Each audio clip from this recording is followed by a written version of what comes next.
Independent ডিজিটালের নিয়মিত আয়োজন 10 minute শোয়ে স্বাগতম। আমি সঙ্গে আছি সুপ্রিয় শিকদার। আমার সঙ্গে আজ আলোচনায় অংশ নিচ্ছি ইন্ডিপেন্ডেন্ট ডিজিটালের নির্বাহী সম্পাদক সেলিম খান। দর্শক, আজ আমরা কথা বলবো ভারতের নির্বাচন নিয়ে। টান টান উত্তেজনা চলছে নির্বাচনে। বুথ ফেরত জরিপের সঙ্গে এখন বাস্তবে যে ভোট গণনা হচ্ছে, সেই গণনা পুরোপুরি ফল পাল্টে যাচ্ছে। এইসব নিয়ে আমরা আজকে সেলিম খানের সাথে আলোচনা করবো। সেলিম খান, আপনাকে স্বাগতম। ভালো আছেন? সেলিম খান, কি মনে হয় মোদি আবার সরকার গঠন করতে পারবে?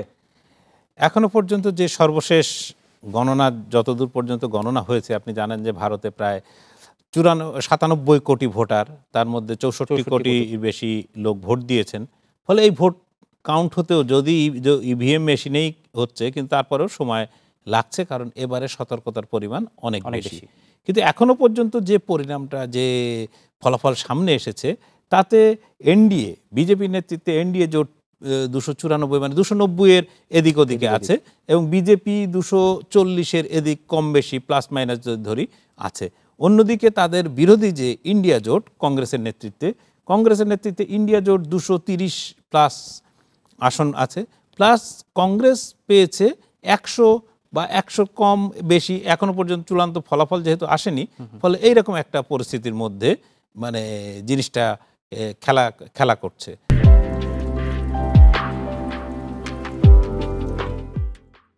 ফলে এখন যদি আপনি ধরে নেন যে বিজেপি এনডিএ জোট 290-এর উপর পেয়েছে, 272 হচ্ছে আপনার সংখ্যাগরিষ্ঠতা বা সরকার গঠনের জন্য আপনার লাগবে 272 জন এমপির সমর্থক, সে তাহলে এনডিএ। কিন্তু খেলাটা আসলে এতটা সরল না।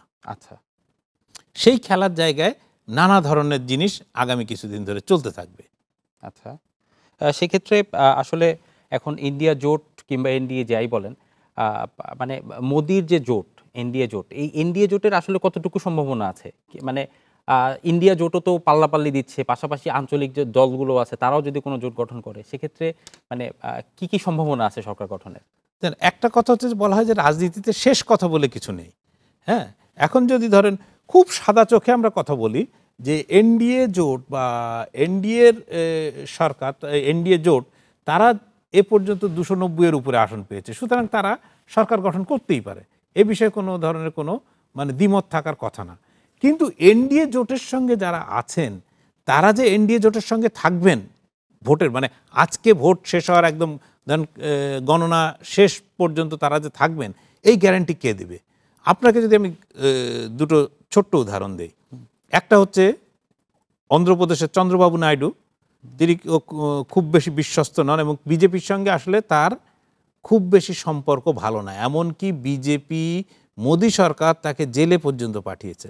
আচ্ছা, 2 নম্বর হচ্ছে নীতিশ কুমার জানেন যে বিজেপি আস্তে আস্তে বিহারে তার দলটাকে খেয়ে ফেলতে চাচ্ছেন, এবং তিনি যদি চলে যান বা ধরেন কোনো মারা গেলেন বা কোনোভাবে চলে গেলেন, তাহলে তার দলের অস্তিত্ব থাকবে না।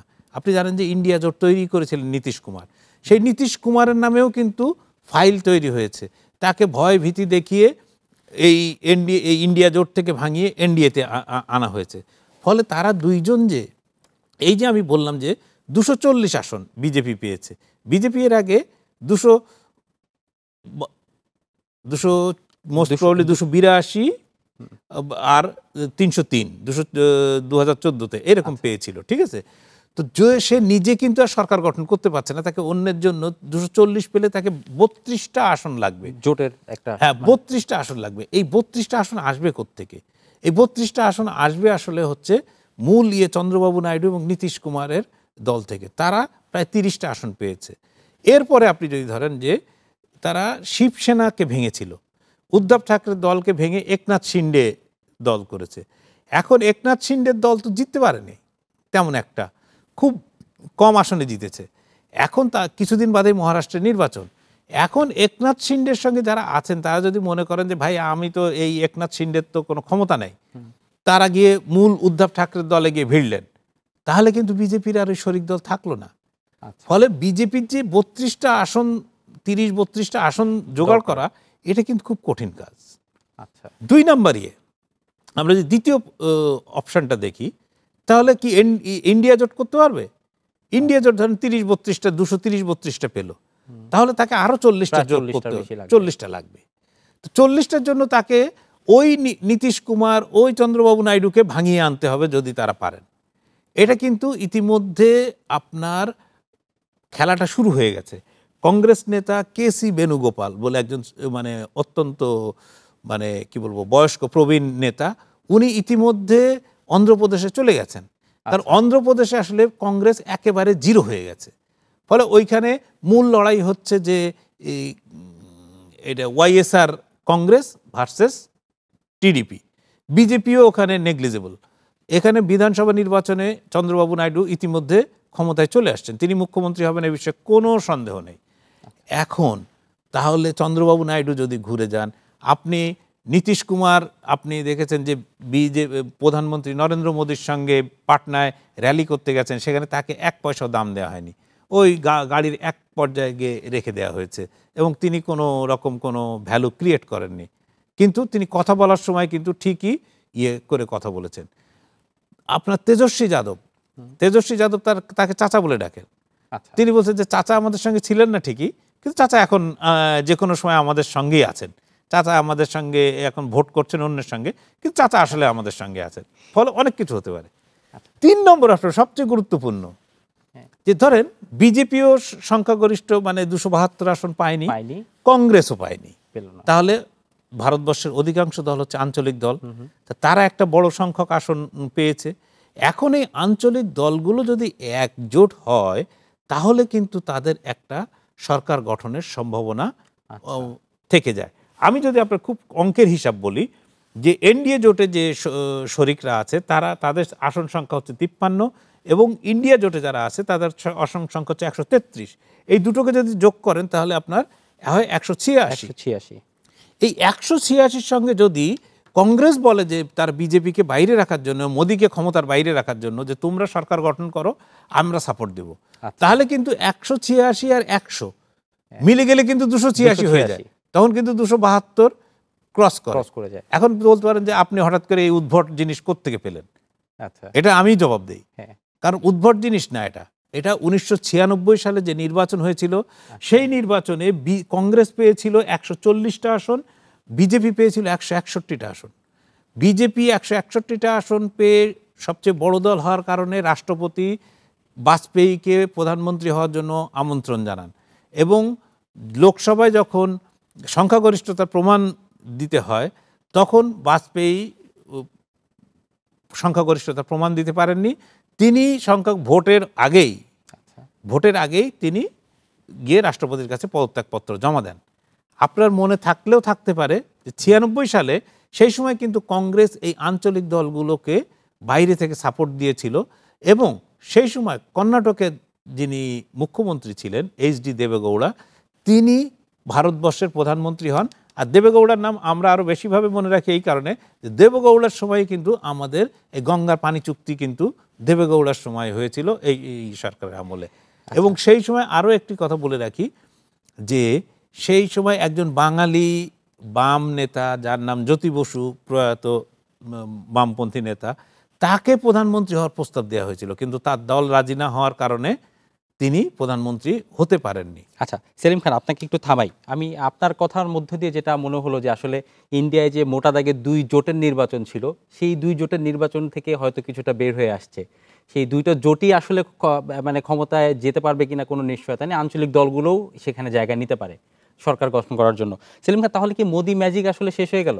মোদি ম্যাজিক আপনি এখনো বলছেন যে মানে মোদি ম্যাজিক যে কাজ করেনি এটা নিয়ে উত্তরপ্রদেশ তার বড় প্রমাণ। উত্তরপ্রদেশে বিজেপি অর্ধেকের বেশি আসন পেয়ে গেছে বিজেপি বিরোধী জোট। আপনার মোদি ম্যাজিক যদি কাজ করত তাহলে 242 আসনের মধ্যে এখনো পর্যন্ত 20 থেকে 30টা আসনে বিজেপি 20,000, কোনোটায় 5,000, কোনোটা 2,000, 3,000, 4,000 এরকম ভোটে কিন্তু এগিয়ে আছে। আর ভারতে যে বিপুল পরিমাণ ভোট এক একটা লোকসভা কেন্দ্রে, তাতে 2-5,000 ভোট যে কোনো মুহূর্তে পাল্টে যেতে পারে এই চিত্র। ঠিক আছে, আপনার যদি মোদি ম্যাজিকের একটা উদাহরণ দেই, মোদি পশ্চিমবঙ্গে আসন বাড়ানোর জন্য, মমতা সরকারকে ফেলার জন্য গত এই নির্বাচনের সময় শুধু 20 বার তিনি পশ্চিমবঙ্গ সফর করেছেন এবং তার চেয়েও অগুন্তিবার অমিত শাহ সফর করেছেন। তাহলে মোদি ম্যাজিক যদি থাকবে তাহলে বিজেপি কেন 18 থেকে 11 বা 10-এ বা তার চেয়েও কমে নিচে চলে আসবে কেন? আচ্ছা। মোদি ম্যাজিক তো মানে মানুষকে উনি 10 বছর ধরে, কারণ মানুষ এই সময় চেয়েছে যে 10 বছর মোদি ক্ষমতায় আছেন, এখন ওই নেহেরু কি করে গেছেন, ইন্দিরা কি করে গেছেন, কংগ্রেস কি করেছে, এইসব মানুষ আসলে জানতে আমরা চায়। দেখেছি যে রাম মন্দির, যে এত আলোচনা, রাম মন্দির, মোদি রাম মন্দির উদ্বোধন করলেন, এই রাম মন্দিরেও বিজেপির প্রার্থী বেশ চাপে আছে। রাম মন্দির যেখানে অযোধ্যা যে কেন্দ্রের অধীনে, সেটা ফৈজাবাদ। ফৈজাবাদে এখনো পর্যন্ত সমাজবাদী পার্টির প্রার্থী এগিয়ে আছেন। তার মানে ইভেন রাম মন্দিরের ওই ইস্যুটা ওই এলাকায় পর্যন্ত প্রভাব ফেলতে পারেনি। সেলিম খান, আমি ছোট করে আপনার কাছে জানতে চাইবো যে আসলে চূড়ান্ত ফলটা পেতে আমাদের আর কত সময় লাগতে পারে? ছোট করে জানাবেন। এবার খুবই খুবই সংক্ষেপে বলি, মানে যেহেতু 64 কোটি ভোটের গণনা চলছে, অন্যান্য বার দুপুরের মধ্যে মোটামুটি পরিষ্কার হয়ে যায়। এবার আপনি জানেন যে অনেক রকম নির্বাচন কমিশন থেকে শুরু করে সবাইকে নিয়ে অনেক রকম সন্দেহের জায়গা তৈরি হয়েছিল। ফলে এবার নিরাপত্তা শুধু না, রাজনৈতিক দলগুলো আগের তুলনায় অনেক অনেক বেশি সচেতন, কি বিজেপি বিরোধীরা। ফলে এই সচেতনতার কারণে কিন্তু প্রত্যেকটা ইভিএম পরীক্ষা করা হচ্ছে, প্রত্যেকটা ইভিএম এর প্রত্যেকটা নাম্বার চেক করা হচ্ছে, করে তারপরে ভোটের ফলাফল বলা হচ্ছে। তা আমার ধারণা এ পর্যন্ত যত গণনা হয়েছে এর থেকে 19-20 হবে, এর বাইরে আসলে খুব বেশি পরিবর্তন হবে বলে আমি ঠিক বিশ্বাস করি না। ঠিক আছে, ধন্যবাদ সেলিম খান।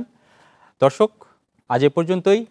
রবি থেকে বৃহস্পতি 10 মিনিট শোর সঙ্গেই থাকুন ইন্ডিপেন্ডেন্ট ডিজিটালের সঙ্গে।